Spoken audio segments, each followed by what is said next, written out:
Malasa. At lagyan natin ng gabi. Yan, masarap yan sa sabaw. Gabi din. Nahiwa ko na rin yan, nalinisan ko na. At ng sitaw. Masarap din yun. Masustansya pa. Siyempre, haluin natin uli. Hanggang sa maluto siya. Mamaya tatakpan natin uli yan. Halo-halo. Yummy. Tapos, lagyan natin ng kangkong. Ayan. Huli siya kasi maano siya maluto. Mabilis. Tapos, halo-haluin natin.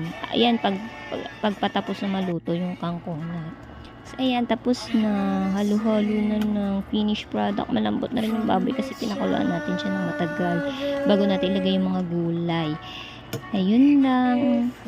Any question? Just comment. Ang sarap-sarap niyan. Sobra. Enjoy. Sinigang na baboy. Pinoy version. Annalyn version. Bye-bye. See you on my next